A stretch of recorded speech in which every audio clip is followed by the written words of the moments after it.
people, and welcome to Real Talk today on Schengen Story Media. My name is Vincent Ihesinono, your host. Remember that Real Talk is the platform where we talk about everything that matters around the world and give you incisive analysis on same.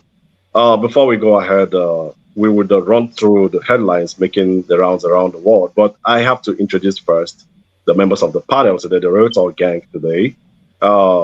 We have in the studio today Dr. Colin Uju. He's been here before, and it's always a delight to have him around. Dr. Colin, all the way from UK, you're welcome to the program today. Thank you very much, Vincent. It's nice to be here with you, and I hope we will have some fruitful discussion on very, very thorny and tough issues that bother each and every one of us around the world, most especially in Nigeria. Absolutely, absolutely. And the next person is Mr. Mark Godwin, Iwaju, producer and director of Schengen Story Media. Mr. Mark, you're welcome.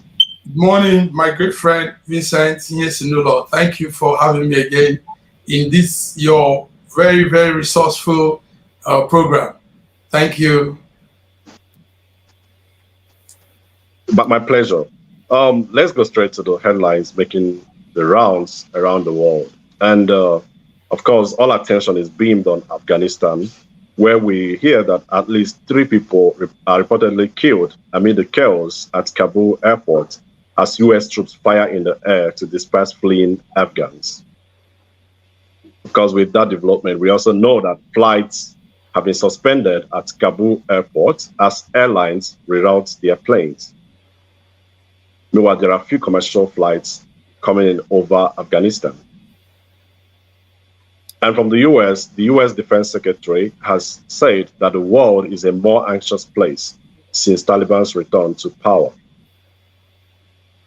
And in Malaysia, we hear that the Prime Minister of Malaysia, Muhyiddin Yassin, has tendered his resignation to the King, Minister of Science and Technology and Innovation, Khairy Jamaluddin. This was announced this Monday morning on his Instagram account. And from the Middle East, we get report that 4 terror suspects have been killed, 1 injured in a gun battle with Israeli troops in Jenin. Border police say troops came under heavy fire as they entered the Palestinian city on an arrest raid. Meanwhile, no Israeli soldiers were injured. And from Haiti, we get report that the death toll on the Haiti earthquake, from the Haiti earthquake that happened, has risen to almost 1,300. We'll be talking in details shortly after on this, after these headlines. And in Africa, we get a cheering news from Zambia that Zambia's veteran opposition leader, Hakainde Hichilema, has won the Southern African country's presidency after taking more than 50% of the vote. Now, what that will mean is that the elections were free and fair, and I believe other African countries, especially Nigeria, would learn a lesson, from that exercise from Zambia, our sister country. And with that, we round off on the headlines making the rounds around the globe. Let's go straight into other topics for discussion around the world. And of course, we have our searchlight beamed on Afghanistan, where after the exit of the United States, the country has fallen to the Taliban's, where a lot of things are going on. People want to escape. The Taliban has taken over, and there is palpable fear all over the land. The fear of Taliban rule. Remember that Taliban rules became notorious for punishments, including public executions for convicted murderers and amputations for people found guilty of theft. In fact, the name of that country has changed by the new leadership to Islamic Emirates of Afghanistan. So there is this fear around the world about women who were almost completely excluded from public life, such as employment and education, with girls aged 10 over discouraged from going to school. Even before now, the militant group has also banned television, music, and cinema, and destroyed non-Islamic relics, such as in 2001, when the famous Bamiyan Buddha statue in central Afghanistan was demolished. Now, let me bring in our discussant, Dr. Colin here. Dr. Colin, you saw what's going on in Afghanistan. Everybody's scrambling to safety with the United States exit from that country. What's going through your mind when you look at the visuals we see on the television screen? Thank you, Mr. Vincent. I think what we are seeing here, it's to some people, it's like it's taking them unawares, but to many, we know it will come to this. Let me just take you a little bit back to history. And history tends to repeat itself. The only thing is that we tend not to pay heed to the information that history has with it. We all remember that around the 18th century, 1839 thereabouts, there was this British expedition in Afghanistan, and we know how it really didn't pan out well. And it was called the first Anglio Afan war. Know that winter was a real issue for the invaders, and at some point they had to pull out. And there was also the second expedition around, I think, many years down the line, probably around 1878 thereabouts. It led to what they call the Kandamak Treaty that was signed in 1880. And this agreement brought in a new leader, traditional leader, or Emir as they call it in that area, Abdul Rahman. And the British also left. And we saw at some point the Leninist Marxist movement of Stalin and all that in and around something like 1979 when the Soviet tanks rolled into Afghanistan. And, you know, they had this party they called the Clarks and the Pasham and all that. And during that time, US was worried about communist encroachment towards the Asian area. And they had to join to fight the Soviet Republic. And they also were instrumental in the formation of Al-Qaeda at the time. I think in 1989, the Soviet Union had to depart, they had to leave. Now, we also know down the line that you had the Mujahideens who were the ones fighting the war at the time. And the Mujahideen, for some reason, didn't have the political clout. And that brought about the Taliban that then swerved in to take over many of the provinces.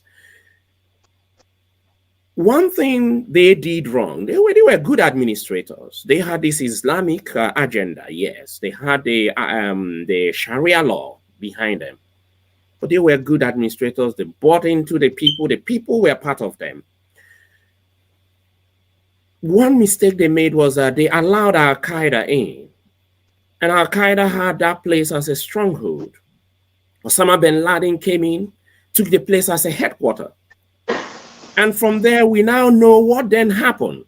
September 11th, they hijacked 4 US jet lines and slammed them into various buildings and infrastructures of the United States. And that brought about the war in Afghanistan. And prior to the war, the CIA had already gone into Afghanistan. They were trying to work with some of those warlords that were still existing, that were not under the control of the Taliban.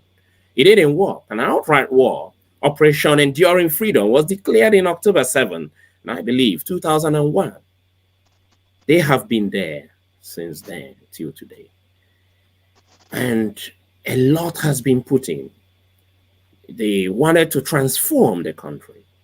They installed leadership. That wasn't even leadership anointed by the people. So we knew a time was going to come when this invasion was going to expand. We also remember vividly the Doha Agreement that was led by former President Donald Trump in good faith. So sorry, but before you go to that, Dr. Colin, let me ask you, this is the 20th year, America's 20th year in Afghanistan. And since they came in, just like you said, I want to thank you first for that historical incursion. Now, after 20 years of United States occupation of Afghanistan, what success would you say they have achieved, after committing almost $1 trillion and 20 years and, many other resources into this Afghanistan war? Point of correction, Mr. Vincent, they have put in 2.26 trillion US dollars. Britain has put in 37 billion pounds, and Canada has put in 18 billion Canadian dollars.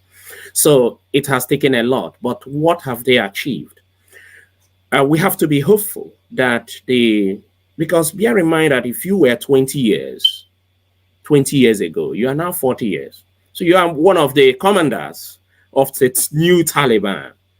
So is a new Taliban a reformed Taliban, one that would allow some kind of liberalism, some kind of free will to people, like you rightly mentioned during your introduction, more rights to women? I don't know. Your guess is as good as mine. Can they be trusted? If they can be trusted, why is it that Cobra in UK is meeting? Why is it that there are security meetings here and there in the US? They projected it was going to take 9 months for the Taliban to take over. Then they adjusted it to 6 months, then 3 months. So it's not going to be as they planned. I believe so. But I have to remain optimistic. And I hope lessons have been learned by the Taliban. If any other person is going to unite that nation, it has to be the Taliban. I believe that the Taliban now may be the reformed Taliban. Because if you watch the video that Mr. Mark Godwin, the producer, shared with us, you will see behind them is a picture. Don't know whether it's a painting by somebody contemporary or something historical painting behind of Jesus Christ actually preaching to his disciples. I know Jesus is also a prophet of Islamism, but here you have it behind, and proudly they are sitting, having it all there. Previously, they would have used their gun and shot it or something like that, something ridiculous. So yeah, someone actually mentioned somewhere that it's possible they were yet to notice that image there, being that they are carried away by the euphoria of their victory. By the time they notice it, that it's possible they will replace it with the appropriate one they consider more appropriate. Don't you think? Yeah, but they knew there was an agreement. Let me inform you that there were ongoing discussions so that there will be reduced bloodshed in Kabul. So these things were arrived at a round table. So it's not that it's happening spontaneously. So it was already agreed that there will be that kind of handover, a transition government, and the president was going to go on exile or leave. Okay. Thank you very much. I like the fact that you expressed optimism about a born-again or a rebranded or a 21st century Taliban government. To confirm that also, I think their spokesperson, Mr. Shaheen, while talking to BBC, also expressed their desire to give access to women, to be educated, and women, meaning that women would have to be allowed to go to school and be allowed to work, and also be allowed to leave their homes without a male accompaniment, but they would be expected to wear their hijab. They promised to respect the rights of women. They said that their policy is that women will have access to education and work.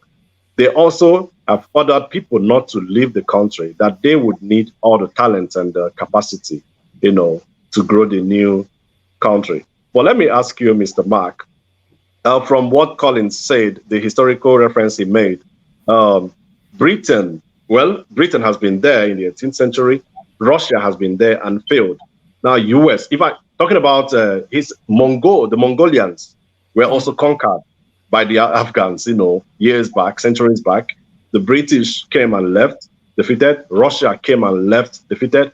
US has gone in, spent 20 years, and came out with their tails between their legs, however they want to put it.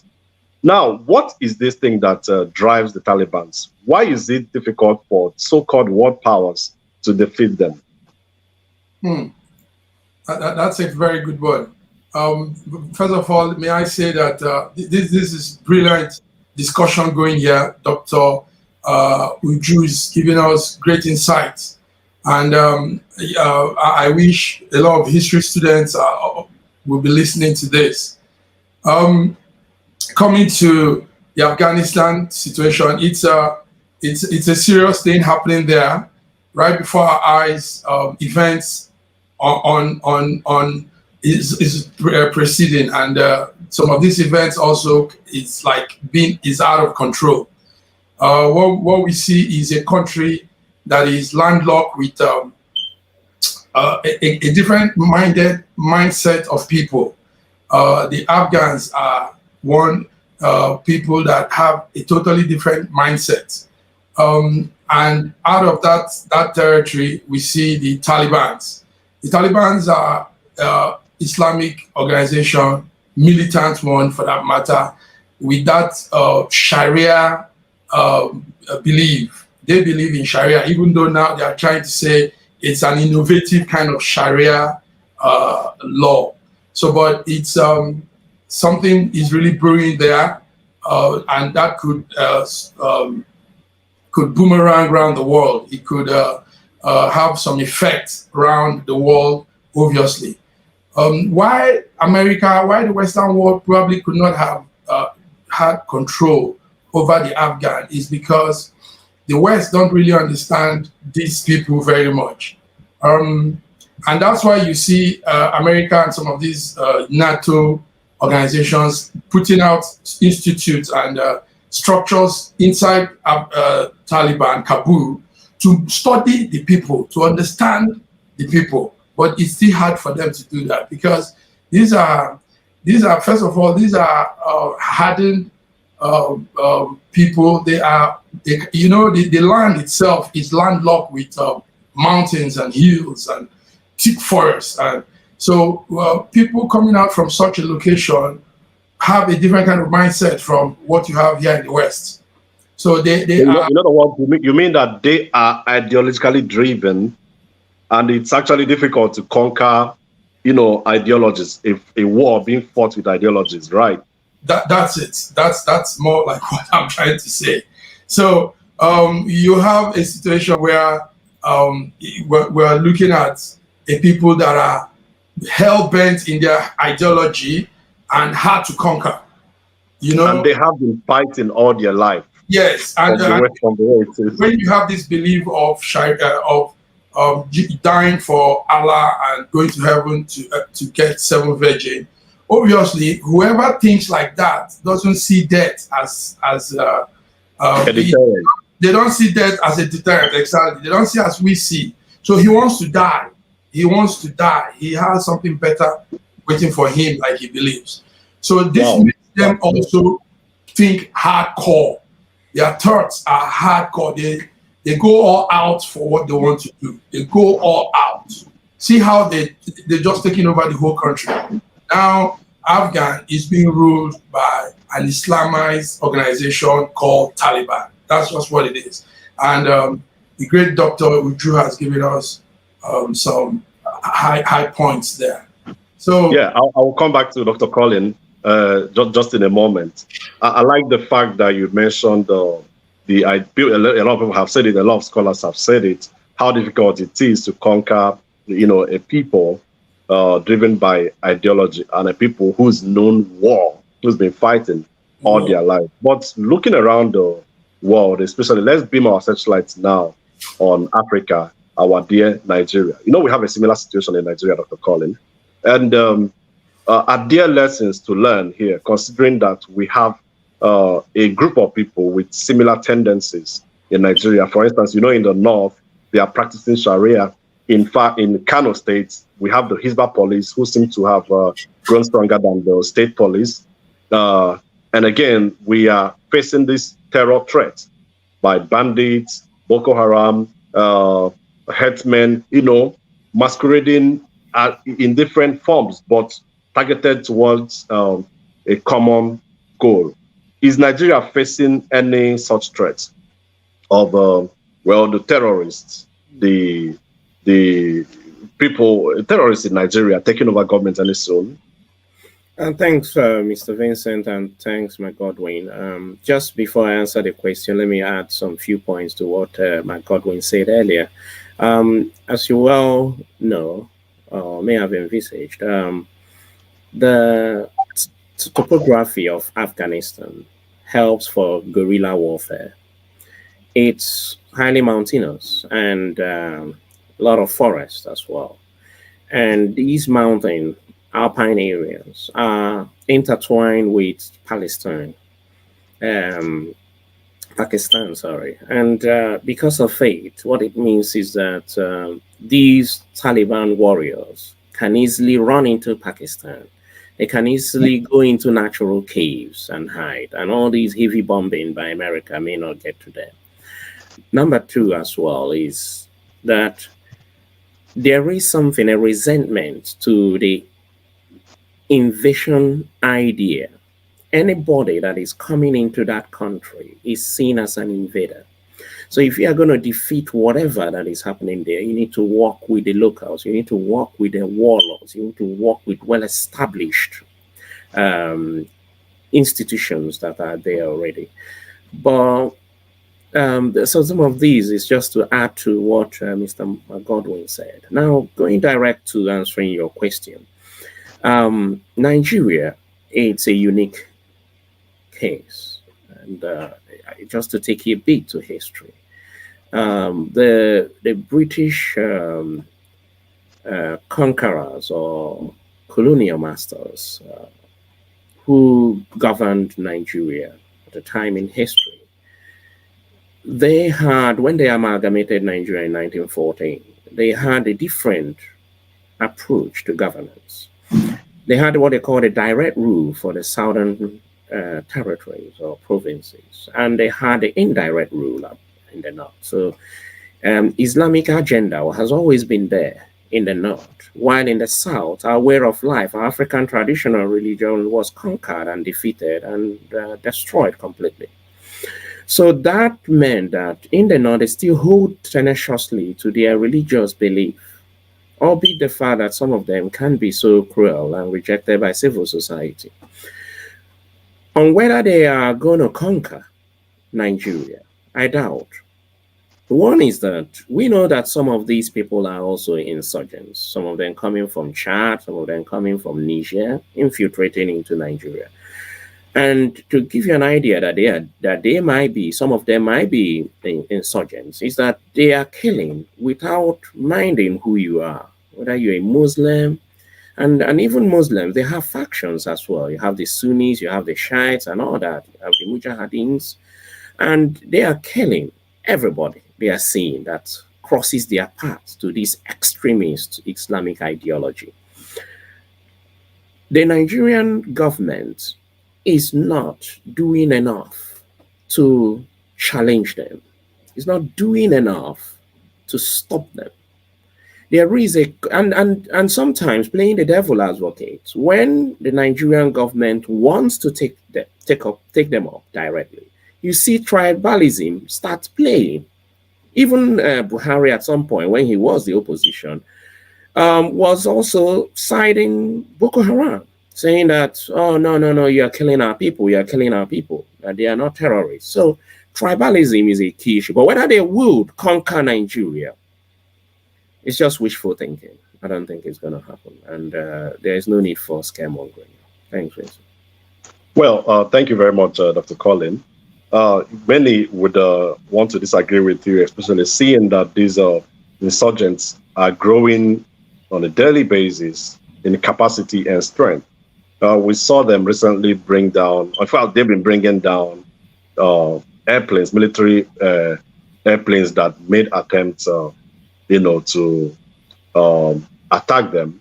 In some cases, in the last instance, of course, the pilot was able to escape with his life, but of course, the plane was lost in that process. We've also heard about complicity in the military, and today some of them are coming out. So anyway, we'll talk about that later. But Thing is, some people would disagree with you on this call when you say they cannot take over Nigeria. We can only pray about that, pray very hard that they don't get to take over power in Nigeria someday. Vincent, the thing there is that every military that wants to succeed needs to be seasoned and disciplined. If you are going to war, you need to be ready to fight. And let me tell you, it took the Americans nothing to defeat the Taliban. It took them nothing because they are seasoned and disciplined. But in Nigeria, you know the Nigerian military. They don't mind bribing in the middle of the war, in front of the war, even at the war front.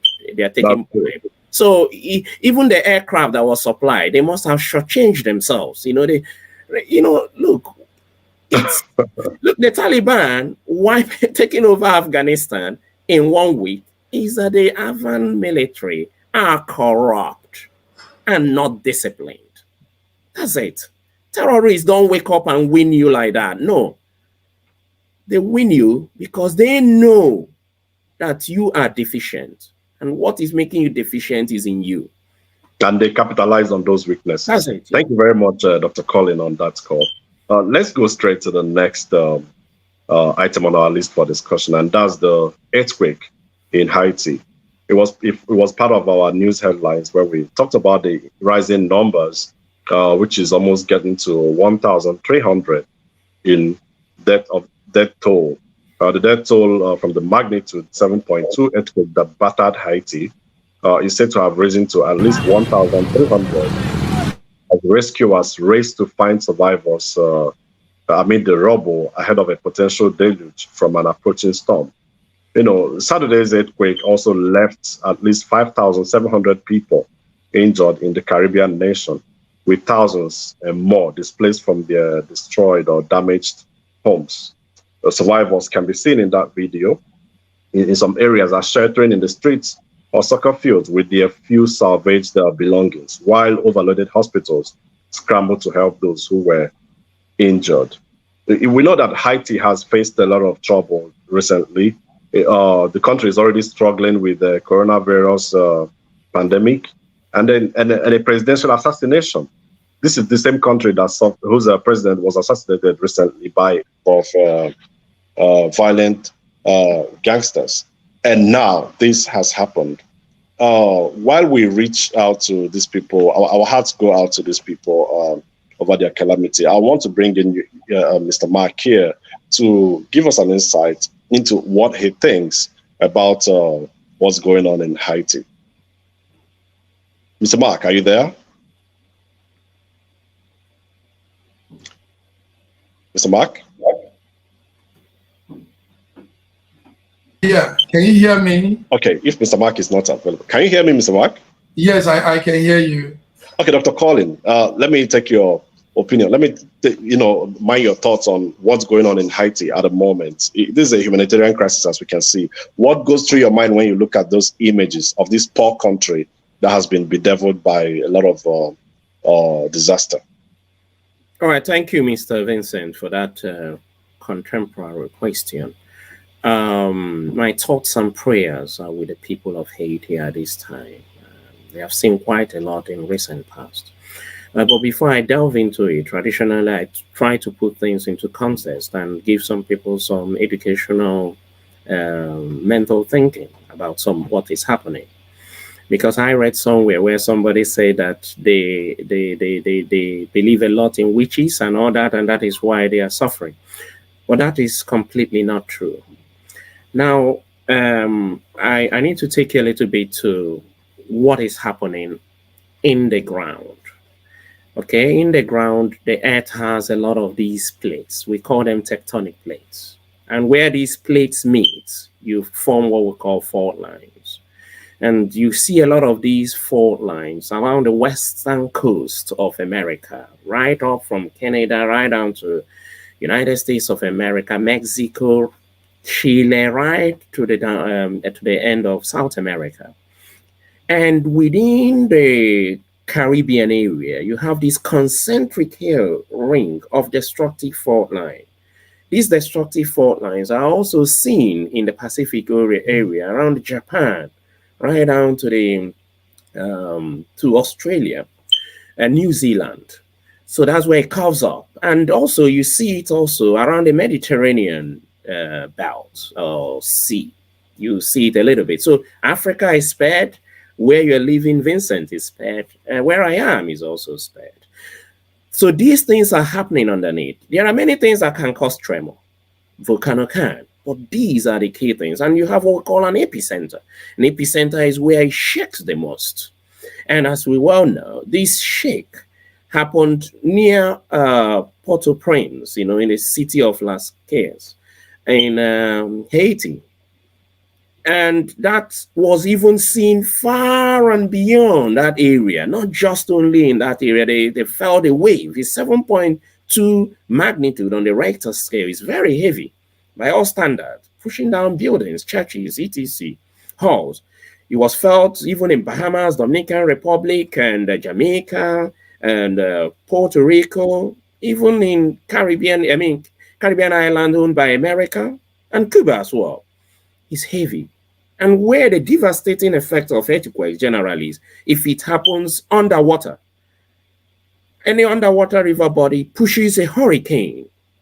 It pushes water inflow into the mainland. And that was what happened to Haiti in 2010. 200,000 people were killed. Haiti is facing quite a lot. Last month, as you rightly pointed out, the president was assassinated.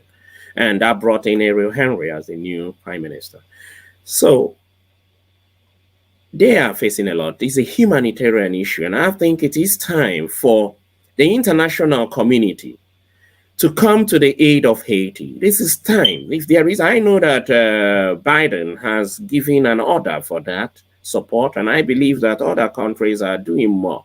But the thing is that they do not, they don't intervene till the end. They intervene at some point. They just abandon these people to their fate.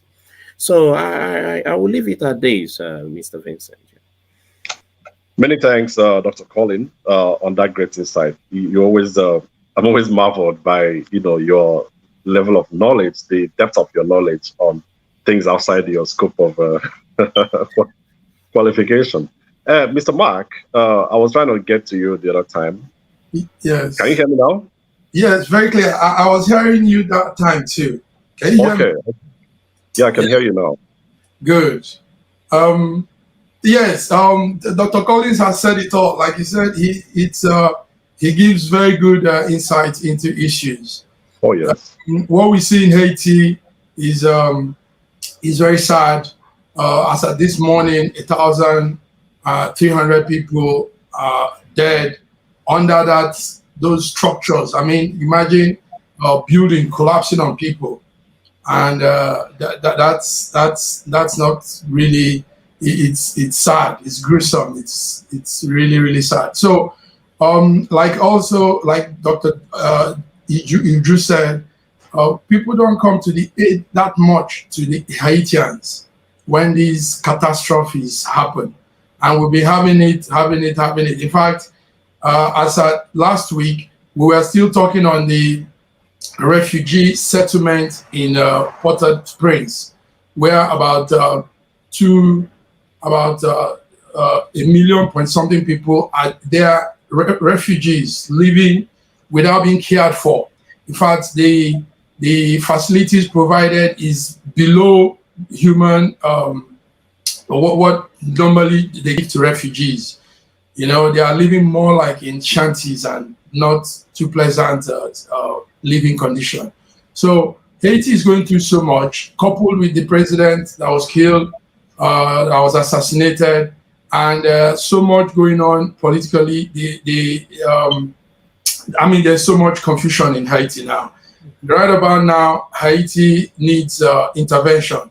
In fact, the satellite should be reduced on Afghanistan and more on Haiti, because you're talking of situations that are naturally caused. It's not their fault. This comes upon them, but these other people are doing things as they want to. They are rearranging their own political structure. But Haiti is facing things caused by circumstances beyond their control. So the world should look to Haiti, United Nations, America. Everybody should set their eyes there, help them, save people, and bring Haitians back to life, bring them to how life should be for them in the ways they think is best. Thank you very much. Thank you, Mr. Mark. You gave me the human touch.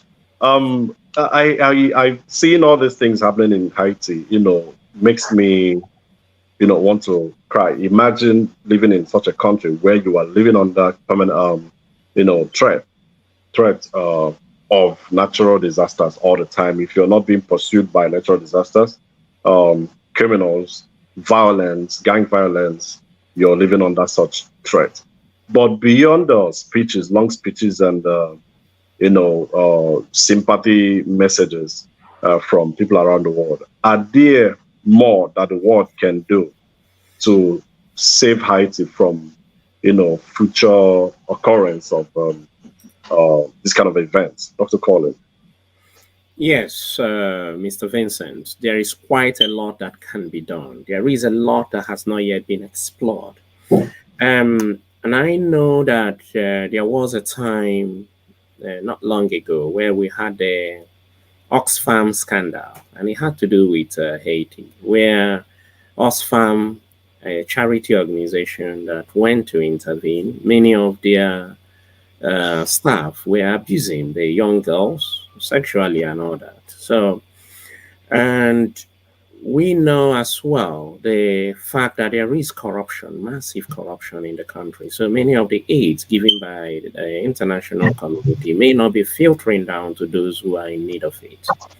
But more can be done. And what are the things that can be done? Number one is, we know that the first thing that natural disaster does is to destroy the infrastructural layout of that country. And infrastructure, I mean, is electricity, road, network, water, resources, and all that. So the international community can directly contract for these things to be repaired to a standard that is appreciable. Number two as well is that the international community, as this has happened, should send emergency relief to these people, and also to send emergency personnel to arrive immediately to help to find people. People are even under rubble as we are talking. Bring the heavy equipment that is needed to do this job. Let us not leave it to their fate. And number three again is that we need to also support them in their their desire to live as a democratic country. So they need support. They need support in the electoral process. They need support in their leadership as well. And look at the video there. You can see that they're using bare hands to move boulders. There is no sign of heavy lifting equipment there. So they immediately need help. And like Mr. Mark Godwin rightly pointed out, we need to move right into people suffering from natural disasters than those who are trying to restructure themselves or what I will call human disaster. That is more or less their own, what they brought to themselves. But here we have people suffering from what they do not know, and the world needs to come in and help. Now also their hospitals are already in a shambolic state at the moment. They need to bring in medical aid as well, and to help those who are injured and those who are mentally traumatized and all that, to help them to come out of this conundrum they find themselves. Thank you very much, Dr. Collins, for that detailed submission there. I want to believe the United Nations and all of their global bodies are listening, to take the expected step and save Haiti, the Haitians in this regard. Remember, Haiti is the country of popular entertainer, musician, Wyclef Jean, and so many other people from that part. Wyclef, incidentally, has been living in the United States. He escaped the poverty in Haiti and has been living in the United States. He also made an attempt to govern Haiti at a point when he went to contest for the presidency, but he was disqualified because they said he has lived outside Haiti for over 10 years. Our hearts go out to the Haitian people, and we hope that this will turn out for the better for those people. At this point, we will take a short break, and when we return, we'll be looking at the Nigerian army and the repentant terrorists, then the mockery of Christianity in Nigeria, and a lot more. Please stay tuned.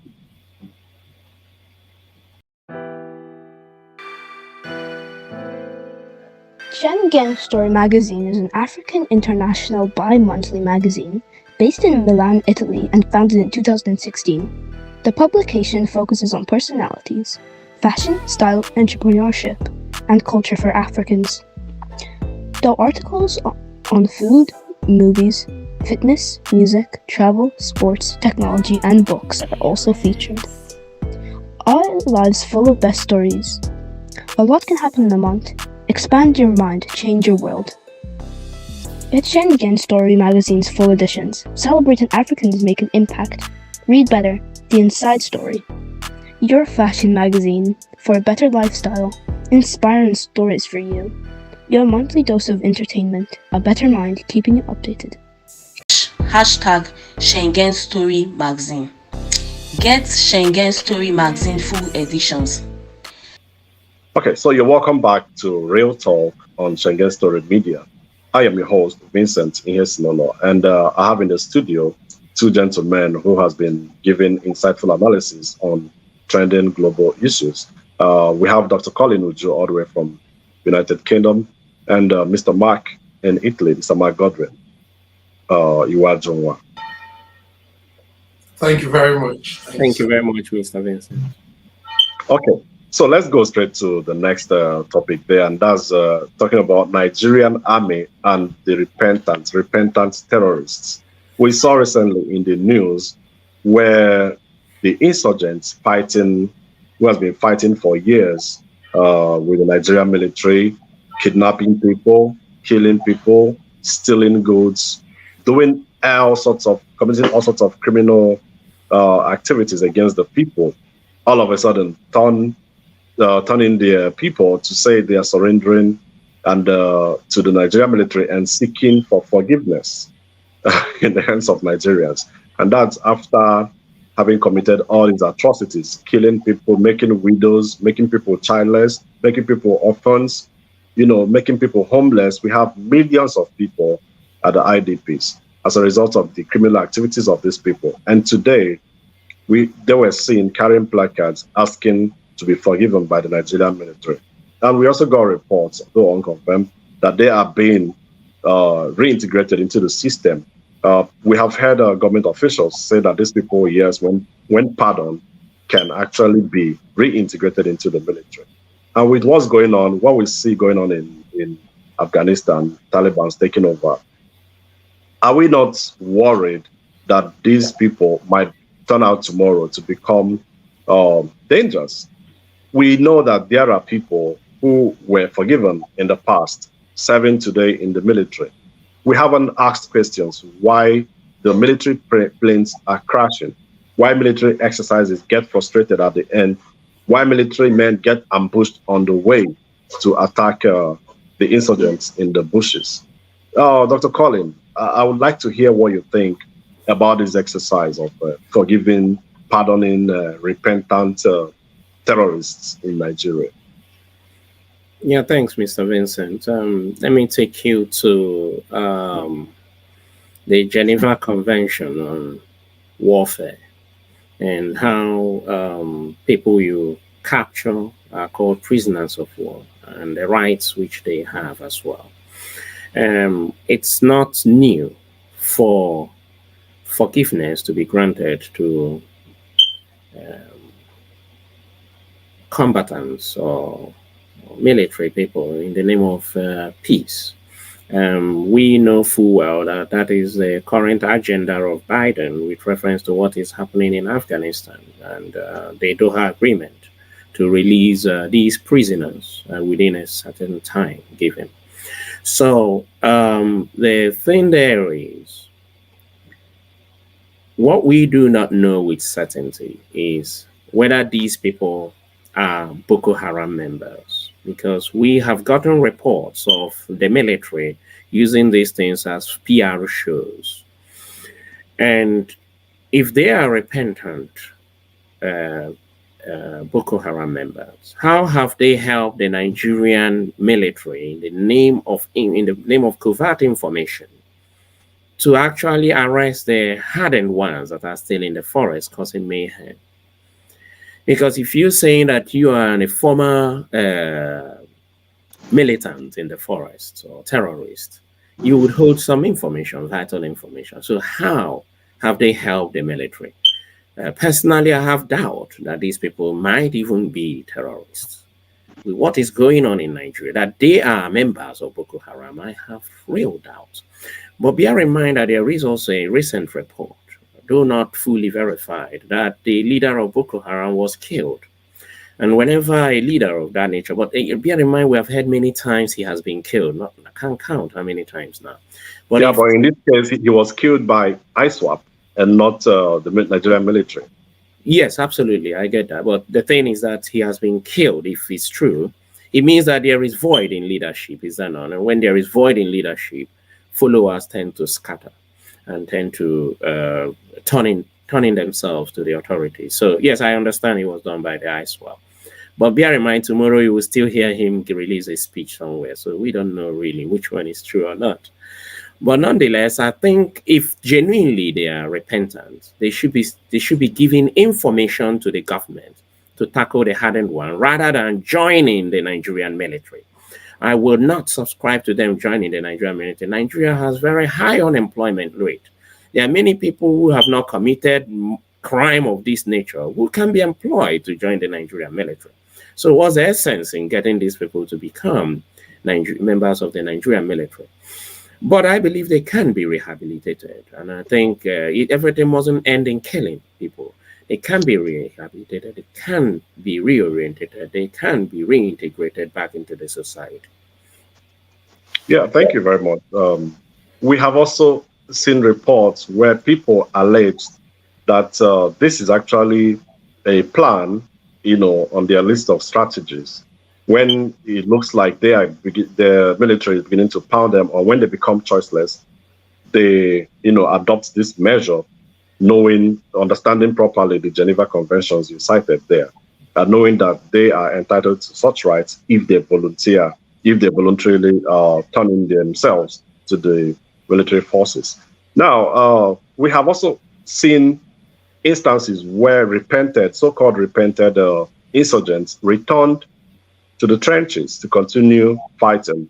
We had one that happened in Kaduna when one of the repentant ones lodged in the hotel by the government, being fed, after some weeks, escaped and went back to the forest to continue with his thriving business of kidnapping and cattle rustling. Now, I wonder what, Mr. Mark, I'm coming to you now. What the government is supposed to do? What advice are you giving to the Nigerian government and Nigerian people in this regard? Yes, thank you very much. That whole scenario, that whole arrangement, Vincent, I think is still not concrete enough. How do a people come out and say they are no more so, and you just accept them, begin to give them clothes, food, house, and say you're rehabilitating them? All that is cranky. You see, Nigerian government and the army, the military organization need to understand how these things work, even though there are laid down procedures for it, even though we know if a person surrenders, yes, due to the Geneva Convention, such a person is taken back and rehabilitated. But it has to be done orderly. It has to be done also in an organized manner. Now, these men were armed to the teeth with very hard weapons. Where are those weapons? How do they say they've repented and we're not talking about the weapons they were using before? They need to surrender those weapons out. They need to bring out those weapons. They need to even probably take the soldiers to their weaponry, their armory, where they keep these things. They can't just come out like that, like civilians, and say, we're no more. I mean, what are those things that could be traced to them? Arms, and some information also that could be useful, instead of just taking them in, rehabilitating them. That we need to, because it's a fight against terrorism, it's a fight against banditry and kidnapping and all these things. So it's not a love situation thing there. Yes. Go ahead. Thank you, Mr. Mark. And again, I like the angle you brought in there. But again, looking at it from another perspective, you see that there are victims. The victims created by these people are still languishing in the IDP camps. Very good. Most of them. How would the government be rewarding, treating the so-called repentant terrorists even better than the victims who have been chased away from their homes, who have been living in IDP camps under inhuman conditions? That's actually where there's a question mark, and for the government to, yes, we know that the Geneva Convention is there, but people believe that these people should be tried according to the laws. There's something missing. There's a missing link there. Okay. Yes, now they need to bring in some form of intelligence into all that repentant thing. Intelligence in the sense of, like you said, we need to get information of their operation, the past operations. How have they been going on?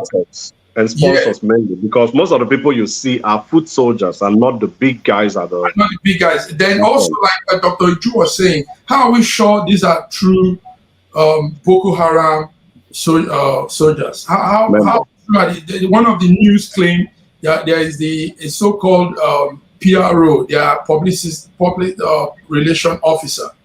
Now, how does a PRO of such a huge organization like Boko Haram just surrenders and we just accept it? Oh, come in, your sins are forgiven. I mean, well, in my opinion, even if let's even assume it's a PR stunt. It's a very poor one. It's poorly thought out.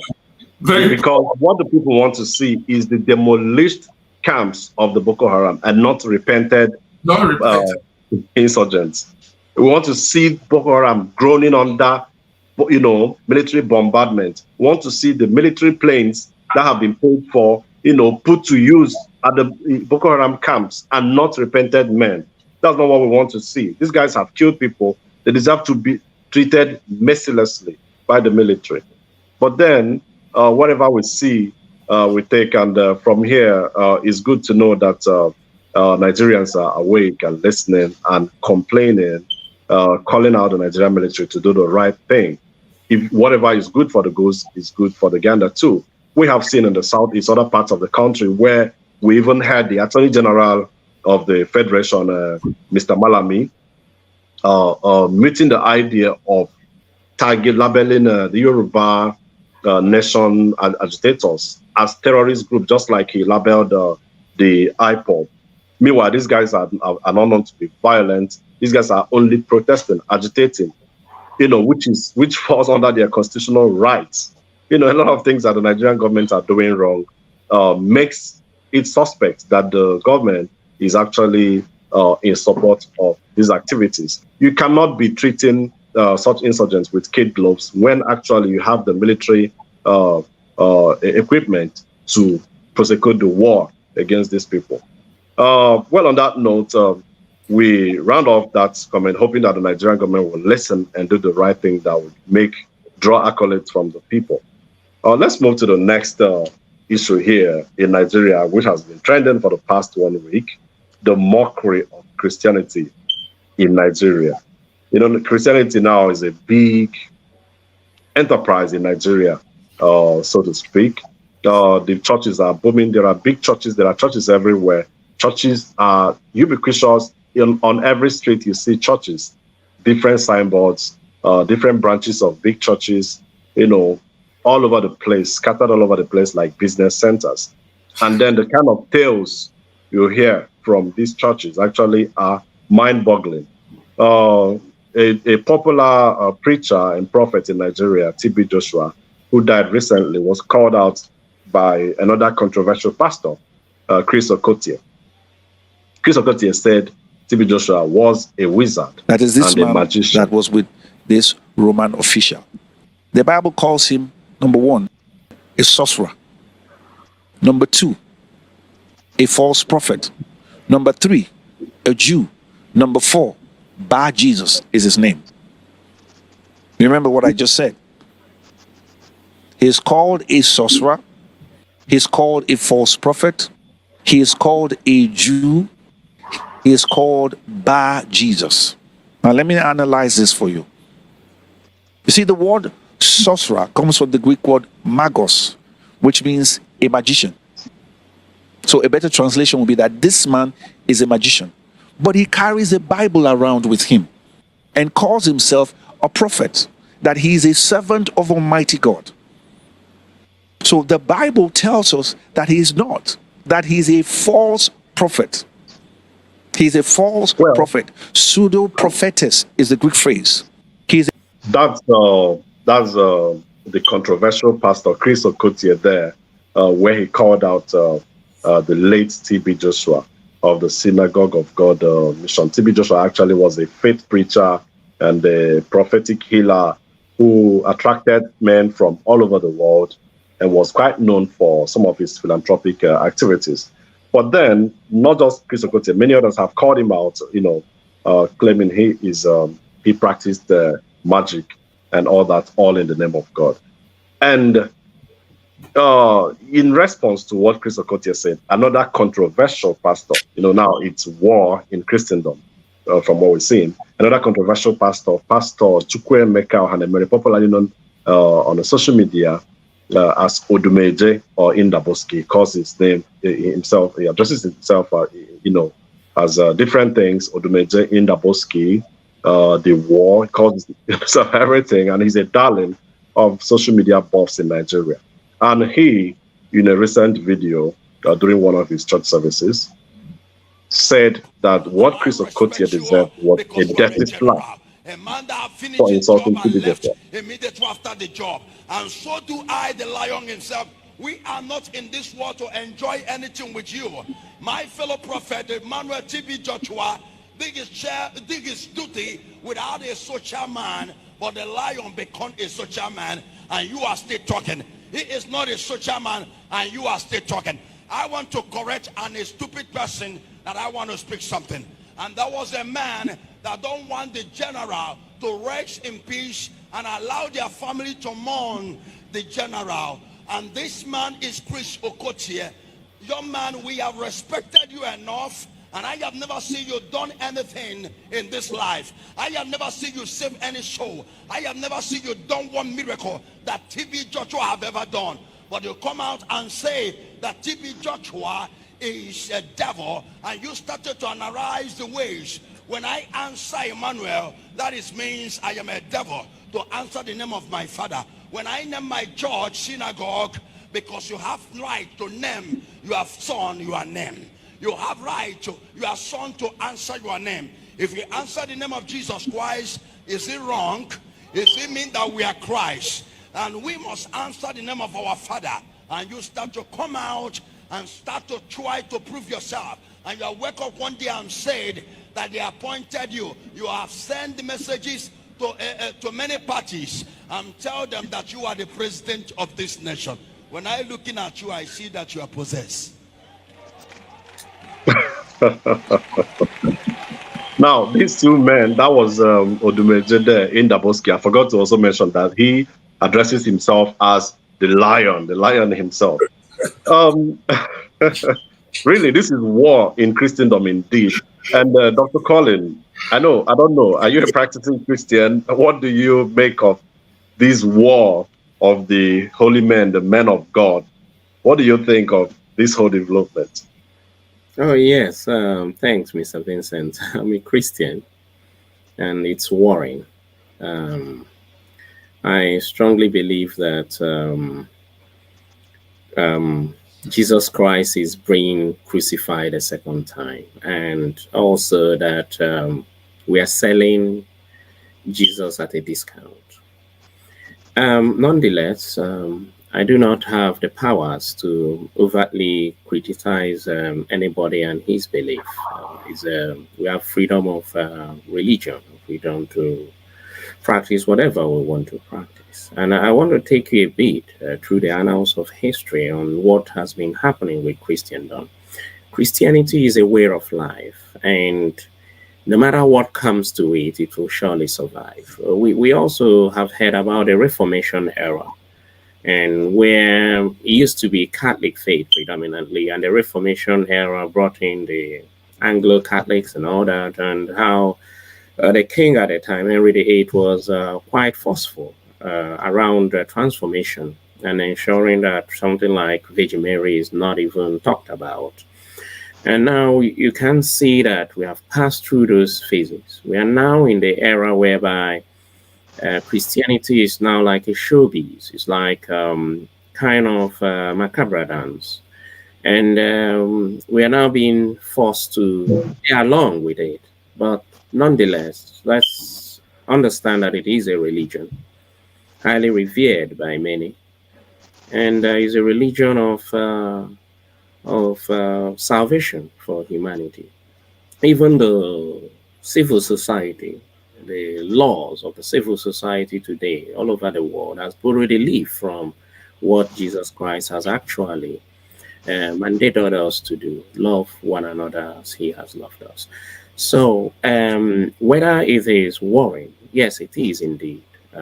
But whether I have the powers to know whether a miracle is true or not, or whether it really happened, that power I do not have. But if you look at it, and that's me being opinionated at this time, many of them look as if they look like what I would call 419 to a large extent. And unfortunately, many people buy into some of these kind of show, because for some reason it reassures them that all is well. It reassures them that there will be a miracle. It reassures them, it's called televangelism from what I gather, that you should touch the screen and you become wealthy.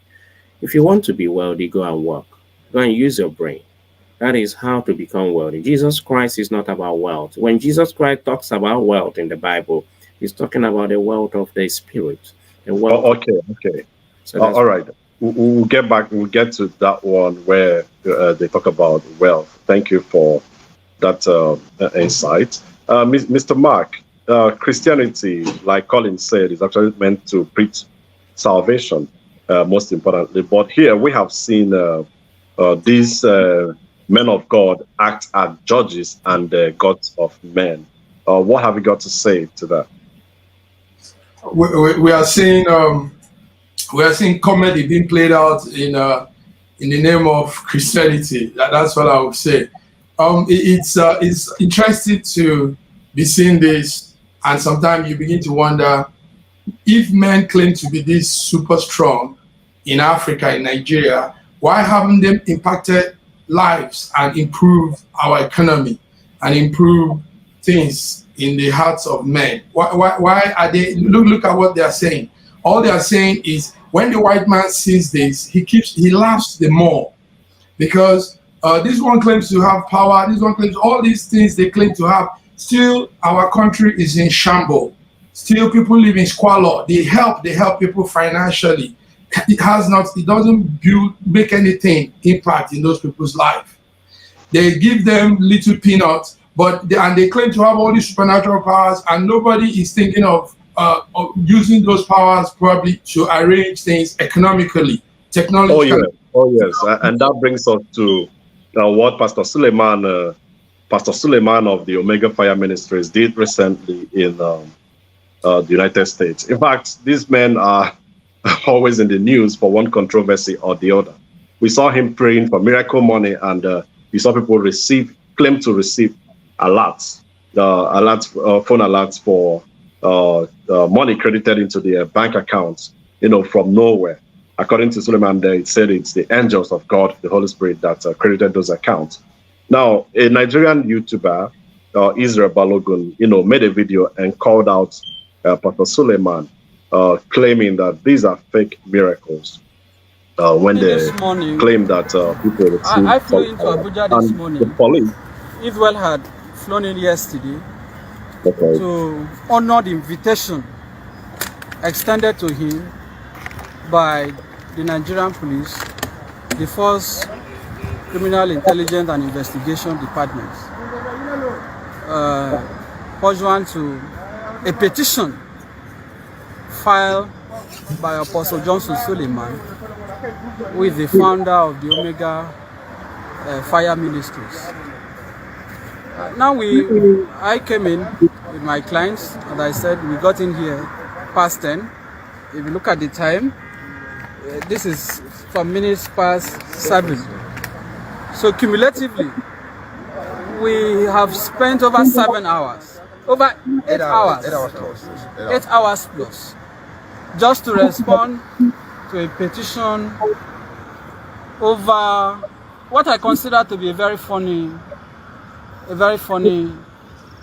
allegation made by Suleiman, because he had alleged that he commanded angels to send miracle alerts or miracle money to some persons in Auchi in Edo State, and of course Atlanta, Georgia in the United States.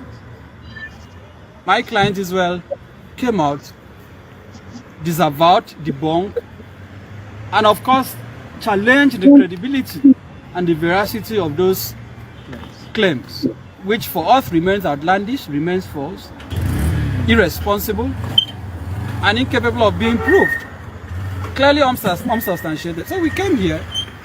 It took even several hours for the police to take a statement.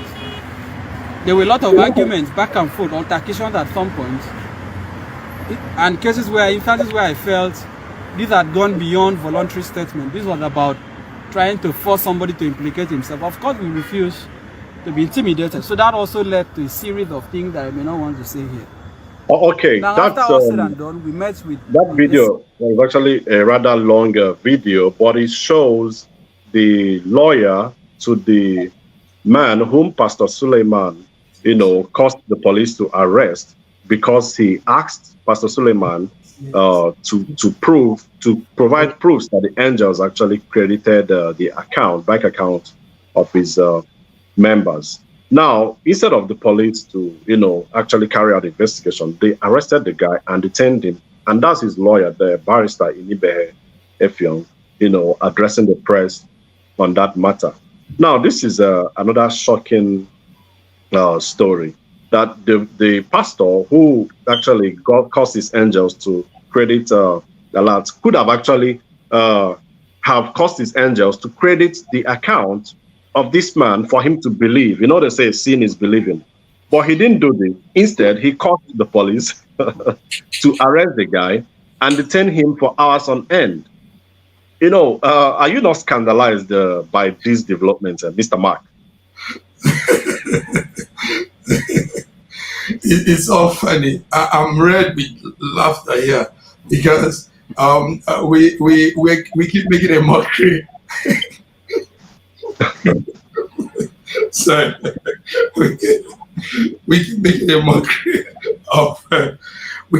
a mockery of real serious things. The things of God are genuine. Actually, God is real, and His operations are real. But when it comes to this, it becomes a mockery. It becomes like a child's play, as if we're playing Papangolo in a backyard when we're like little kids. And you just said that. You just said something very important there. He could have just said, okay, angel, send money to this man so this man can see that what is happening is real. I mean, that's simple. If he's sending money around the world to Atlanta, to people in those states, then do the same to this particular, just this one person, so that this one person could have that benefit of doubt that it's exactly. And the lawyer even went ahead to ask him to come to the aid of Nigeria. But Nigeria needs money. Yeah, Yeah, what I'm even saying is all of these things adds up to the mockery and to the childishness of so-called pastors. You see, they are turning it into something else. And the Bible also said this, that at a point, because they have reached their saturation point, at a point they will become, he will make a fool out of them. They'll be making funny, foolish things. All of that still says, even at what they are doing, we still don't have anything progressive in our country. All this whole thing adds up to nothing. You give somebody 1,000 naira in his phone.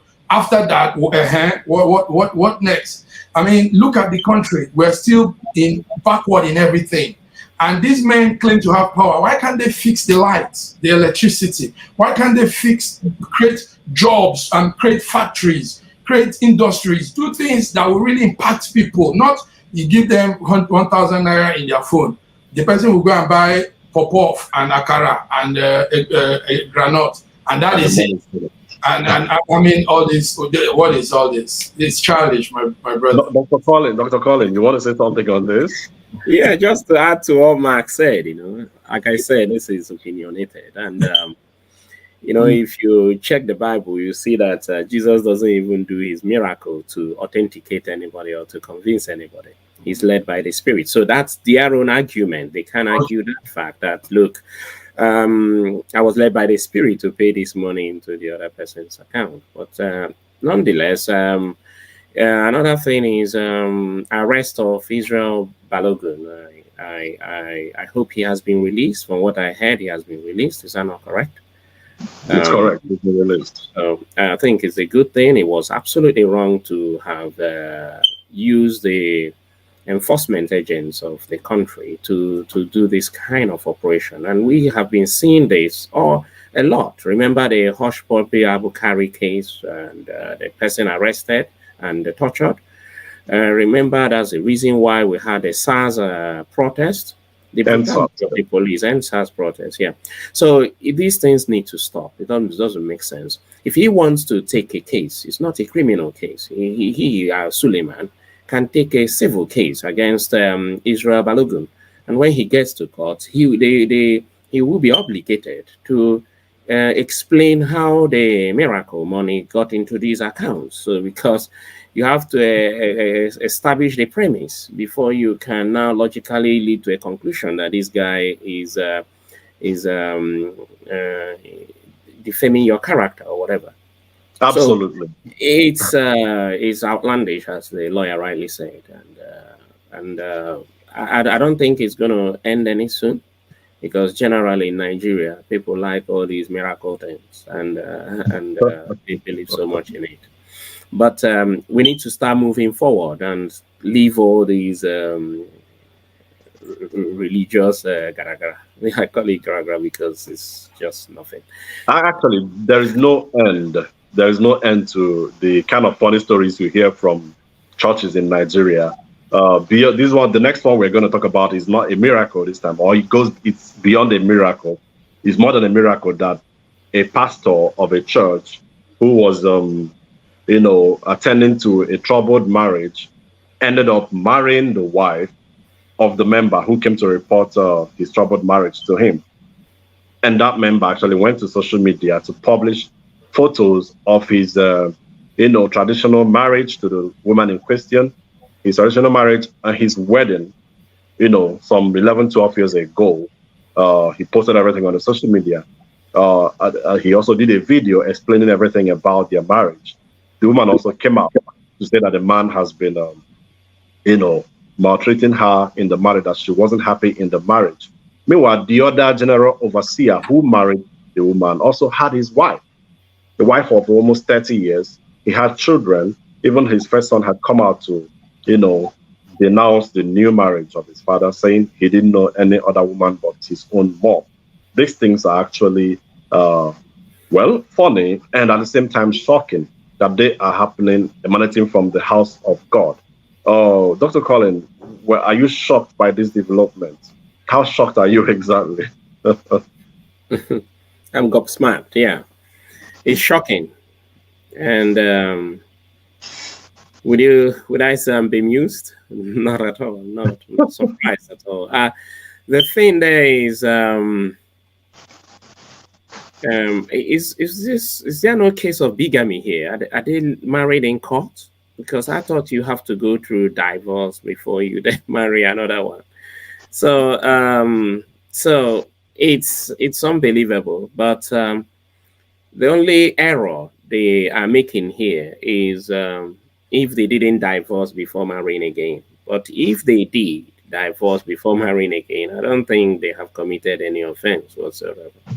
If the woman is fed up with a man marrying her, and like she said, there was domestic violence and abuse, then she has the right to move on. And where she moves on to, it's none of her business really. But the thing is just the legal element to it.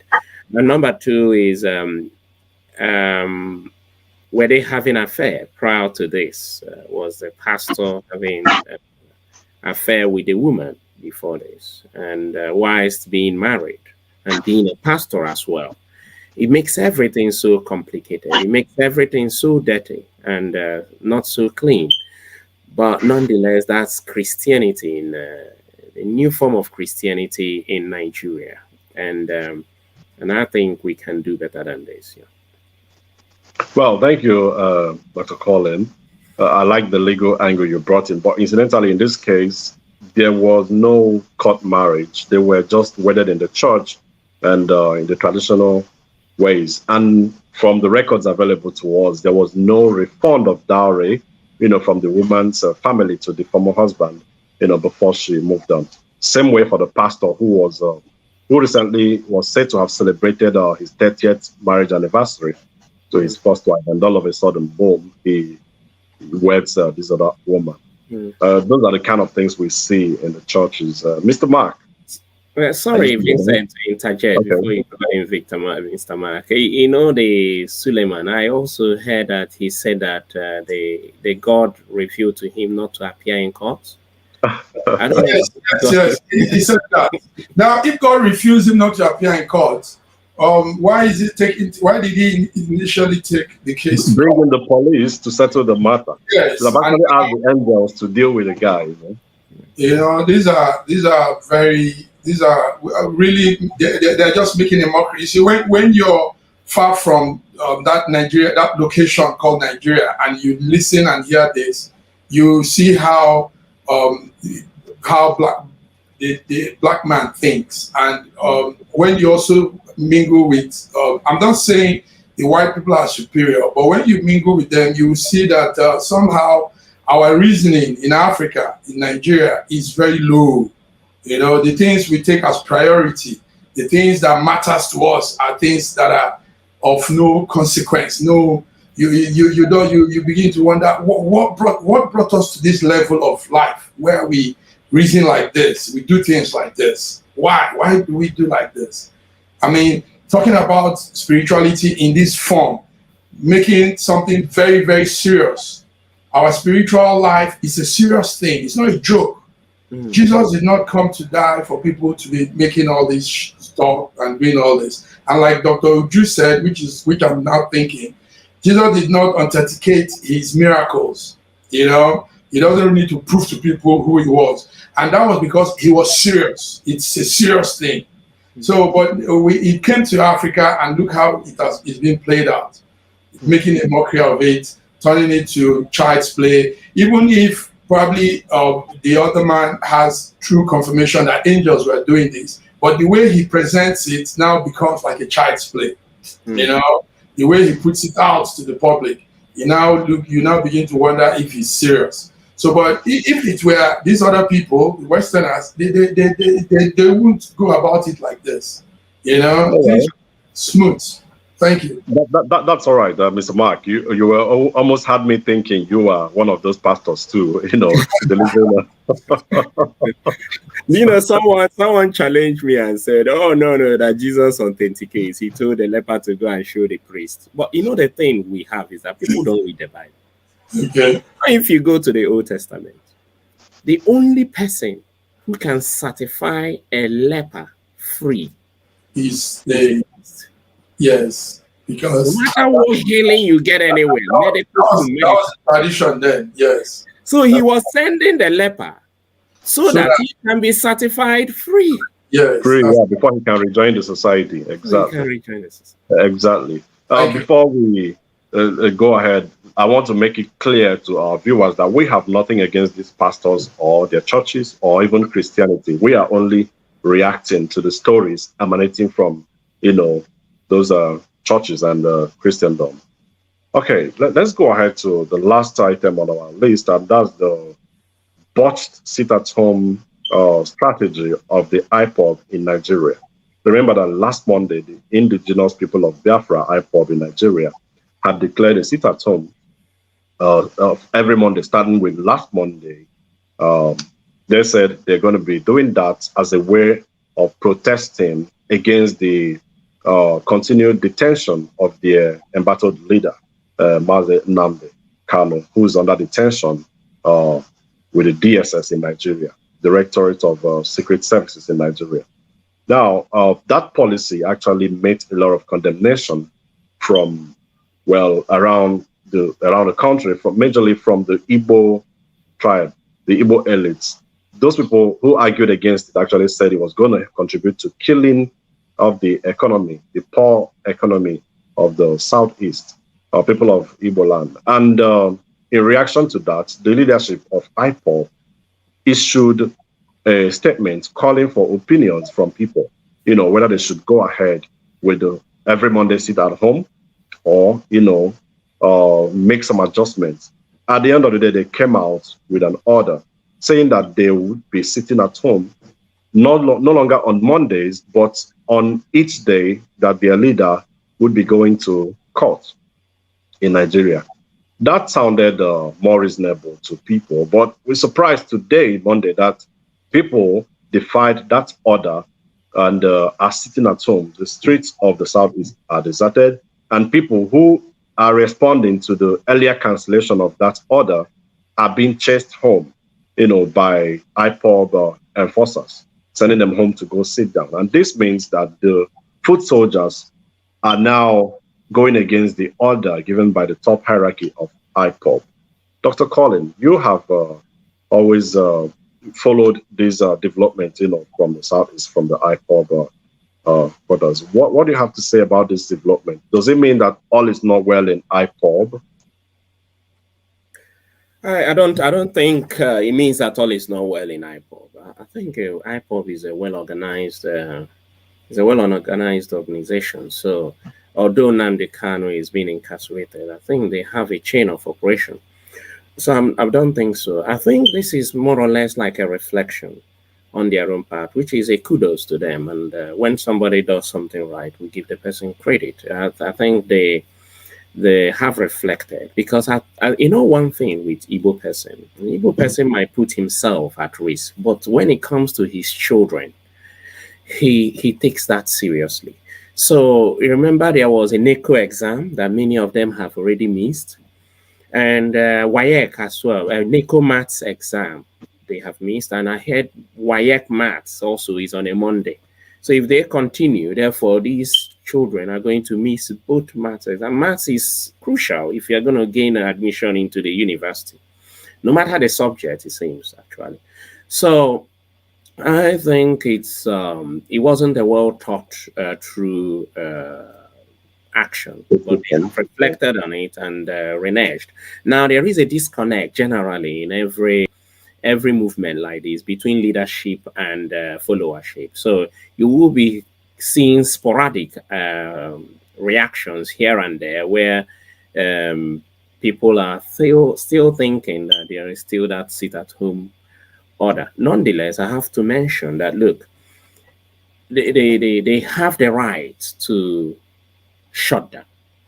Don't get me wrong. They have the right to decide to shut down. It's a peaceful protest. But as they shut down, I want to also remind them that, look, there are many lives that are being put at stake here, and they need to factor that in as they shut down and as they protest. Let them not do more harm than good. So that's just the only thing I have to tell them. It's not violent. It's although we have cases where they were implementing this sit at home and people were violent on others. I don't think that is an order from the leadership of IPOB, but like you rightly say, there will always be a disconnect. And but the leadership of IPOB need to know that they will still be blamed, even if they didn't give that express order for people to do all those things. We also saw where they burnt a bus, the Young Child Group bus that was traveling. Some of those things do not present IPOB as a non-violent organization, so they can renege on some of those things and move forward in a more civilized approach. Okay? Thank you very much. I like that insight you gave him there. Mr. Mark, are you with me? Okay, yes. There you are. You see what's happening in the southeast. Are there ways? Do you have words of advice for IPOB and the other agitators on how best to go about their agitation? Without harming the economy of the southeast, without harming themselves, and without causing more violence. Thank you very much. It's an organization that has they have their advices and they do their thing, not minding people external advice. But for the sake of voice and speaking out loud, we need to keep saying what we're saying. They initially made the error of that sit at home Monday. Like Dr. Oju said last week, our youths, our students, Southeast students of Nigeria missed out in the NECO maths exam and some other exams. And the Ministry of Education is yet to think about rearranging that exam for the Southeast. So we hope they will do, being that also the Minister of Education is from the Southeast. So we hope they will rearrange that, because maths, like Doctor said, is important. It's a key subject, a core subject for most courses now. So our student missing that out is sad. So, but with that also, Vincent, our great iPod is an organization that they have their ways of doing things. Most times, from an intellectual point of view, they do clueless things. Yes, I say that loud. They do clueless things. They do things Yes, I agree with you, but I think they have changed that with this new decision. I saw that communication. Are you scared I'm saying this in your program? Are you scared? No, I'm not scared of anybody. No. I say, of course, this is real talk, and we say it the way it is on this program. Exactly, what I'm talking about is, you do well, we give you props. You don't do well, we mention it. But in this case, I must commend IPOB, for listening. They listened to the opinion of people and decided to cancel it, especially the top hierarchy. We know that the foot soldiers might be there might be a disconnect, in communication between the lower rung and the top echelon of that organization. But it's important for them to bridge that gap so that whatever decision is taken, trickles down to the bottom. Let me say this before you round up, sir. It was a good thing even we saw that sit at home last Monday. You know why? It exposed how badly structured our roads in the Southeast is. The Igbo road is terrible. I mean, I was following the sit at home from all corners, various people that did live videos. What I noticed was the road. And that's why we shouldn't do no more sit at home. We need to sit up right now and find how to arrange our region. The roads are all bad everywhere, from Abia to Imo, from Anambra to Enugu, from Enugu to Ebonyi. The roads are terrible. It's a shame. It's a shame. That's true. You're correct. You're correct there. For a last line, I'll call on Dr. Colin to, having seen that IPOB is beginning to listen to people. What would you tell them? What other ways would you suggest for them to make their voices heard around the world in Nigeria, and well, all over the world without necessarily committing a harakiri?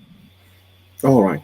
Thanks, Mr. Vincent. I think what I would tell them is get down to the round table, get down to dialogue, get down to discussing with leaders, the current leadership in Igbo land.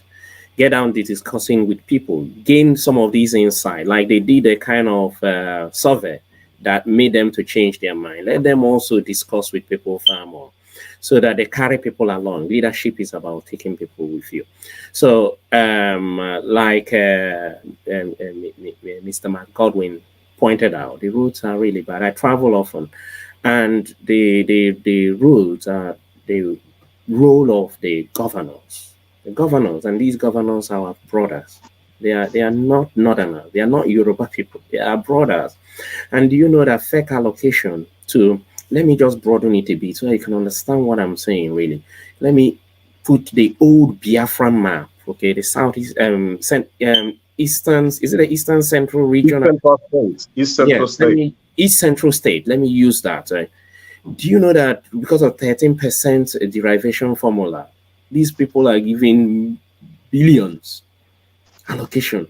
Internally generated revenue is a lot. In Enugu, in Abia, in Anambra, in IGR is a lot. Okay? Even if we know we are marginalized, not in that. We are not even the only tribe marginalized. Even if we don't even engage that much in national discourse and use the money we have, do you know we can create Dubai in the Southeast, seriously, if we use our resources judiciously, seriously. So, you're on point. You're on point, Dr. Colin. Yeah, charity begins from home. Let's try and get those. You know, if I cannot change Ibazu, how can I change Buhari? If I cannot change Obiano, how can I change Osibanjo? You know, the person closer to me is easier to change. I should be able to convince my brother than it's easier to convince my Godwin. So let us get back to the drawing board. I thought people are my brothers. You know, let's not make the mistake of Masob, the census mistake, where they said nobody should. My mom participated in that census, and I know what she told us. And until today we are suffering, because if you are not numbered, if you are telling us we are populous people, that is theoretical. It's not written anywhere. And they have released a kind of memo saying that, look, it was a mistake. Let us not make mistake and then correct. It cost us a lot. Let's come back together. IPOB, Masob, all of them. We are all brothers. Sit down. Ohanes and Igbo, and I have leadership. Now, as in Iwenweze, who said Iwenweze? Igbo has, let me translate it, this is in English, so that Igbos don't have a leader. Igbos having leaders. So let nobody deceive us, but we can come together and get that leader and believe in that leader. Wow. I must thank you so very much, gentlemen, Dr. Colin and Mr. Mark Godwin Iwajunwa. Thank you for your insightful contributions. And on this note, we have to be drawing the curtains on today's program. And I must confess, it's been a very interesting session with you, Dr. Colin Obuzie Uju, a UK-based professional living in the UK there, and Mr. Mark Godwin, the director and the producer of the program. Thank you very much for your time, and enjoy the rest of the day. Thank you. Okay, bye. Thank you. Thank you very much.